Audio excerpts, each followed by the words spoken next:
ウクライナ軍の攻撃で連日のように石油関連施設は大炎上するロシア。そして国家財政という意味でも今大きな危機が訪れています。皆さんごきげんよう、上川薫です。今回取り上げる話題はウクライナ情勢。ロシア第2の大都市サンクトペテルブルグで開かれた国際経済フォーラム。しかし、その開催に合わせてウクライナ軍が攻撃を実施。ロシア軍は全く攻撃を跳ね返すことができず、サンクトペテルブルグの石油関連施設は大炎上。さらには、ロシアのバルチック艦隊のコルベットも被弾しました。ロシアの防空体制が全く整っていないことを、ロシアの友好国の人たちに対して見せつけたわけです。今回攻撃を受けたロシアのコルベットは、基本的にはバルト海で活動するものであり、決してウクライナの戦場に現れるわけではありません。つまり直接的にウクライナにとって脅威ではないのです。だからといって見逃す理由はありません。なぜならば、ロシアの軍事兵器全般について一つでも多く破壊すれば、それを補充するため、修理するため、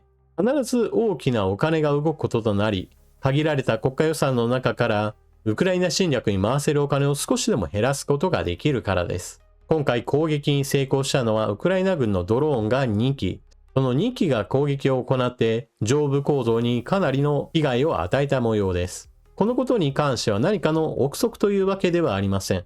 ロシアを支持している人がこの話を聞けば、また何か嘘を流していると思われるかもしれません。しかし、ロシア兵自身が火災の現場に駆けつけた際に動画を撮影し、それをインターネット上に公開しています。かなり慌てている様子もわかりますし、また火災が非常に広範囲にわたっていることも明らかです。軍艦の上部構造全体に火の手が回り、そして黒煙が上がっています。このような状態であれば当然のように多くの装備品類が傷ついていて、丸ごと取り替える必要があるでしょう。火災が長時間続くことによる船体に対するダメージも当然あります。さらには消火活動をすることそれ自体も火の手が回っていない船全体に対して水浸しになるわけですから、当然電子機器類などについても被害は拡大します。つまり攻撃を受けることによって起こる直接的な被害と火災による被害、最後のとどめとして消火活動をすることによって避けられない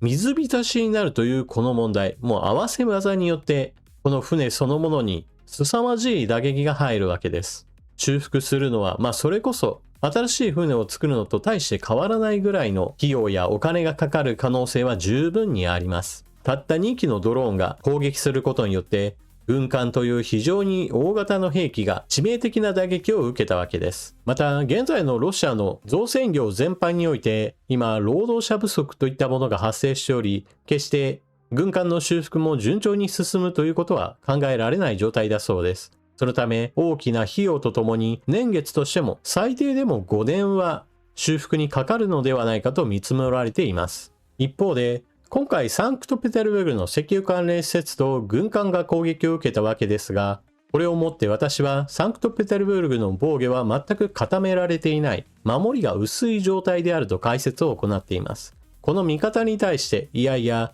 プーチン大統領はサンクトペテルブルグゆかりの人物であり、こんなことはないのではないかと疑問を呈するコメントも入っています。この件に関しては、実際守りを固めた結果としてこうなっているのか、それとも守りが全くできていないからこうなったのか、前提条件の評価については人それぞれでしょう。ただ少なくとも現地から入ってくる映像においては、非常に迎撃をする時の戦闘音などについて控えめであり、ミサイル類などでの迎撃活動といったものは全く見られませんでした。首都モスクワの場合だと対空兵器、特に対空ミサイル類についても非常に重点的に配備が進められており、それに比較してサンクトペテルブルグの防備体制は甘いと言えるでしょう。攻撃に用いられたウクライナ軍のドローンも弾道ミサイルのような非常に高速度で突っ込んでくるものではなく、比較的ゆっくりとした速度で飛んでくる大型のドローンです。目視することもできますし、また音を聞いてもやってくるなというのがわかるぐらいのものです。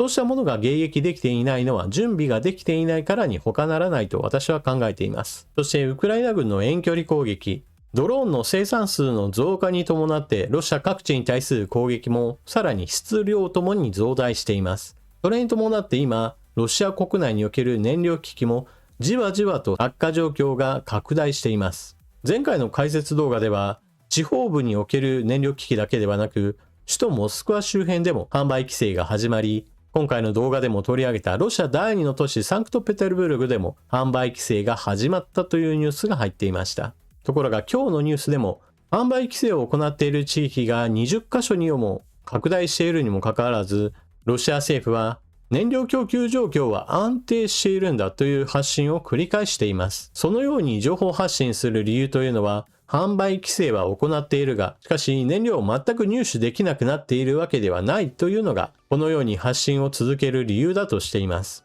ところが、明らかな嘘が入っています。首都モスクワやサンクトペテルブルクでは販売規制は量の問題でした。しかし、クリミア半島などでは、そもそもガソリンスタンドに行っても、もうガソリンスタンドの貯蔵タンク自体が空っぽになっているところが非常に多くなっており、販売規制というよりはもはや販売できませんよという地域が出ているのは間違いないのです。また、何の問題もないという発信そのものも全くの嘘です。なぜならば首都モスクワやサンクトペテルブルクで行われている販売規制は量の問題でした。それは一般的な乗用車であれば満タンにしても十分な60リットルや50リットルについては販売は認めるが、それ以上については認めないというものです。これ、多くの人たちにしてみれば、一般的な乗用車だったら満タンにできるから問題ないわというふうに、ロシア政府の言い分を信じるかもしれません。しかし、全体経済のことを考えた場合において、業務用の大型車両で60リットルや50リットルでは、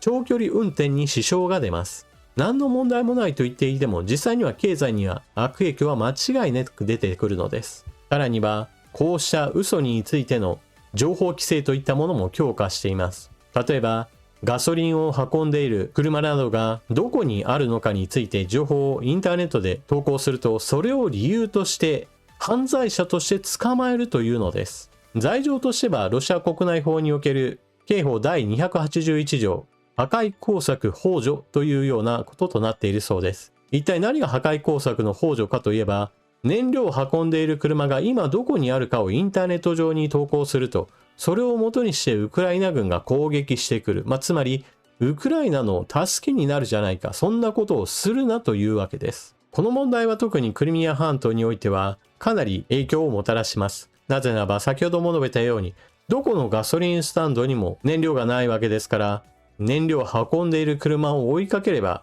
販売が再開されるガソリンスタンドがわかるということで、多くの人たちがインターネットでどこを燃料輸送車が走っているかどうしても今知りたい情報になっているのです。政府がどんなに問題がないと言い張ったとしても、実際に困っている人たちが大量にいるからこその騒動だと言えるでしょう。ちなみに燃料タンカーを撮影した動画を投稿し、それが破壊工作幇助と認定された場合における最大の刑期は懲役20年だそうです。続いてはロシアの財政悪化に関連するニュース。ロシア国内における中央銀行や財務省が軍事支出が多すぎる、そして民間経済の縮小に伴う財政悪化、これが予想以上に進んでおり、この事態を改善するために軍事支出の削減といったものを求めています。しかし、プーチン大統領の中では、これから先もどんどんと攻撃を強めるために、今の軍事予算をある程度確保したいとしています。この両者の意見といったものをある程度すり合わせるために、様々な手が取られています。まず第一に行われたのが、公共料金の大幅な値上げ、増税政策、そして支出削減の様々な政策です。今回出てきたのはそうした支出削減の政策の一つとして、年金支出そのものを削るべきだというような提言が出てきました。これはプーチン大統領自身が言い出したことではないとは報道されていますが、プーチン大統領の軍事予算は減らしたくないという意向に伴って、じゃあどこを削減しようかと頭をひねった人たちがいたのでしょう。なお、ロシア国内ではインフレといったものがだんだんと進んでいる状態ですから、年金を下げられるとより生活が厳しくなる人が一層増えることとなります。そして、年金を運用している団体についても人員の削減が進められています。3800万人の年金の運用を管理しているロシアの国家開発公社の人員削減3800人が発表されました。今回の件と直接関わりはないとはされていますが、今ロシア国内における人員削減様々なところで発表が続いています。例えば国家公務員について給与の未払いが前年比と比べて大幅に増加していることや、そもそも給料未払いの状態でさらに首を切ってしまうリストラについても国家公務員部門においても発生しています。さらに大手企業と言われているようなところでも人員削減が進められています。民間経済の停滞に伴って大手銀行ズベルバンクでも人員削減が進められていますし、また軍需産業の恩恵を受けている可能性があると言われていた大手車両メーカーなどにおいても業績悪化に伴う人員削減を発表しています。これは民間の需要といったものが激減してしまうことにより戦争特需を上回るような赤字に発展してしまったというわけです。ロシア国内ではこうした失業者が出ても徴兵事務所からの声が必死にかかっているような状態ですから、リストラが進められていったとしても失業者が溢れるのではなく、低失業率といったものも維持されている、かなり歪な状態が続いています。さらに戦費調達という意味では、かなり強引な手が取られています。国民から広く集める増税政策や公共料金の値上げといったものとは全く別に、ロシアには大富豪の人たちがたくさんいます。これは政府とかなり癒着することによって特権的な地位を得ているような人たちで、プーチン政権に忠誠を誓うことがある意味必須の条件となっていると言われています。さて、そのようなロシアにおいて今、上納金を求める、もしくは言うことを聞かないのであれば資産を没収するということが合法的に進められようとしています。上納金については寄付という形で求められており、数千億円の寄付を行った富豪もいます。一方で言うことを聞かないようなところに関しては、徹底的に過去の犯罪などについても調べ上げて、資産を没収、それらについて国有化したりもしくは解体して売り払うといったようなことなどを行っています。